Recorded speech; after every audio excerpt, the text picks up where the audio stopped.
We're learning a lot more about the victims who lost their lives on Monday when a gunman opened fire in a crowded Boulder, Colorado grocery store.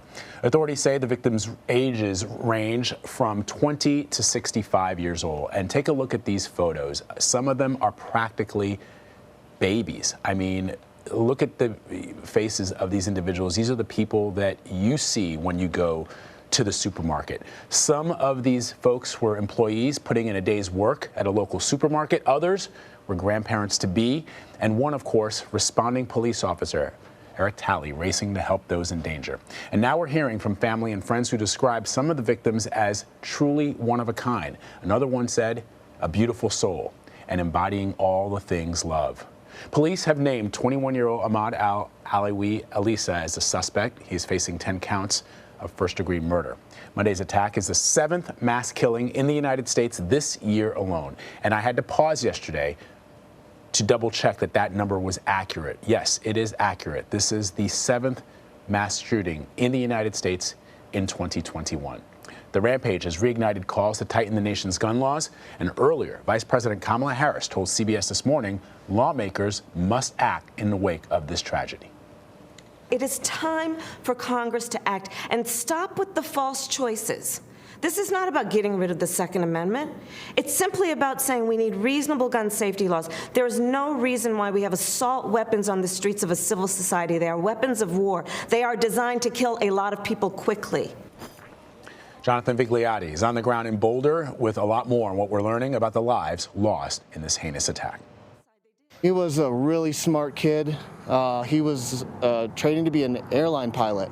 He wanted to be a commercial airline pilot. That was his dream. To Dean Schiller, 20-year-old Denny Stong was just getting started. He was a good Boulder kid. You know, he was a little bit sheltered. You know, we go about our lives thinking that, you know, we can trust society to take care of us, and he was definitely one of those people. He definitely trusted and was super friendly and helpful. The two had spent Monday morning hiking before riding to King Soopers together to pick up lunch. They got separated and planned to meet up at Schiller's car. Schiller was already outside when he heard the shots. I assumed he was right behind me, so he must have been at the entrance as the shooter was coming in. Schiller began filming. We've got injured parties on the ground.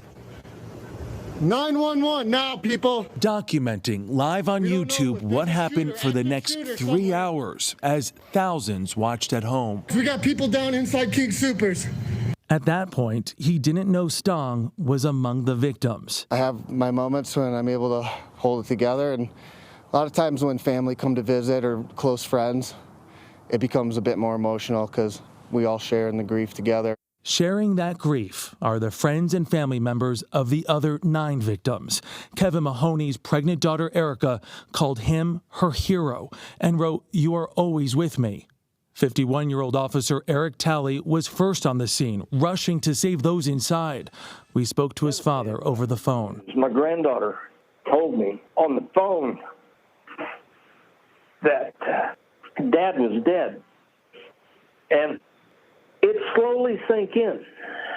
He told us how his son joined the force when he turned 40, leaving a comfortable desk job to protect the citizens of Boulder. Did it surprise you to learn that your son was not only the first to arrive here on the scene at this supermarket, but also the first to put his life on the line? It did not surprise me at all. That's who he was. But Talley said his son, a father of 7 children, would be embarrassed to be called a hero, and that he'd just consider it part of his job. How do you want your son to be remembered? As a father, as a police officer who wanted to serve, and a person with a good heart, because he truly did have a good heart.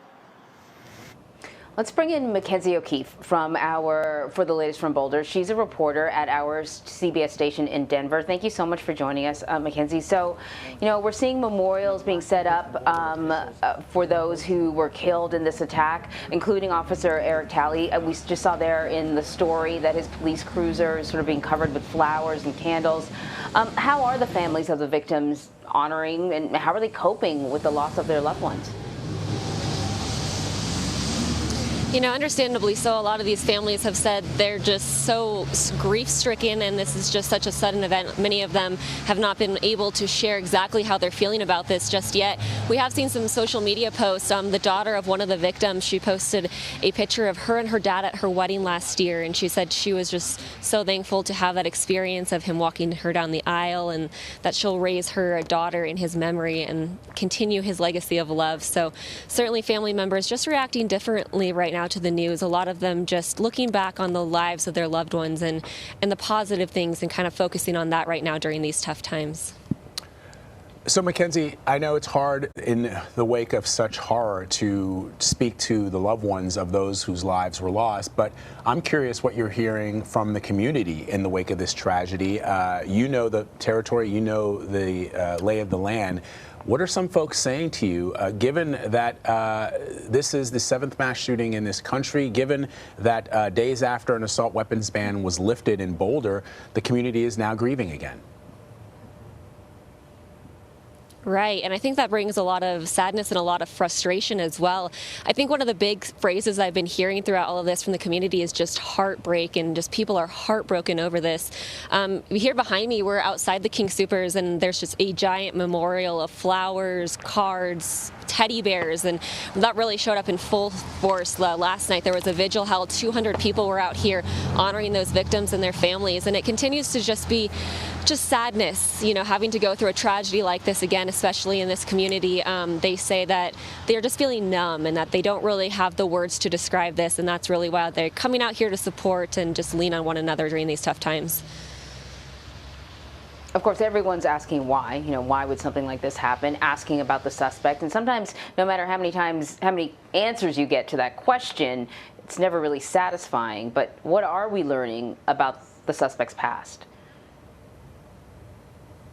Right. So that kind of came more into light yesterday as that arrest affidavit was released.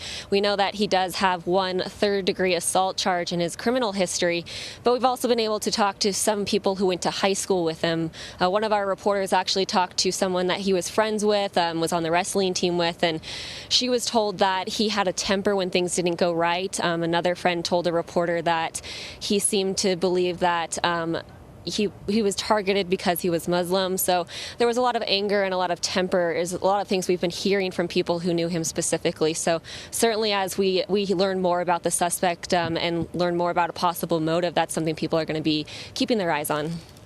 So I mentioned, Makenzie, that a judge recently blocked Boulder from enforcing its assault weapon ban. What can you tell us about the type of weapon that was used by the gunman and how he was able to obtain it?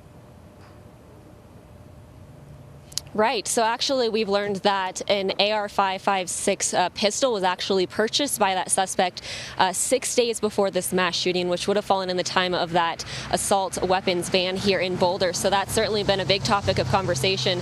We know, according to the arrest affidavit, they recovered a handgun and a rifle here at the scene as well. So knowing that that suspect did purchase that just 6 days before this mass shooting has certainly got a lot of people talking and a lot of people concerned about that.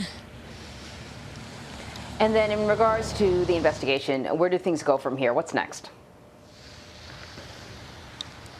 You know, police say that's the big thing. The federal, the state, the local agencies, they're all working together to piece this more together. Here at the crime scene, they still haven't removed anything. The fence is still around here. The vehicles are still out here. Some of them still have their front doors or their lift gates open where you can see, you know, just the horror and the tragedy of people just getting out of this area. So the crime scene is still here. They expect that to be for quite a few more days, and just talking to that suspect, trying to learn more about the motive. Last we heard from Boulder police, it just was too early to tell what his motive was, but certainly they'll be talking to all of those witnesses, and they're just reminding people that no piece of information is too small. So if anyone out here knows of anything or sees anything, it could help with their investigation.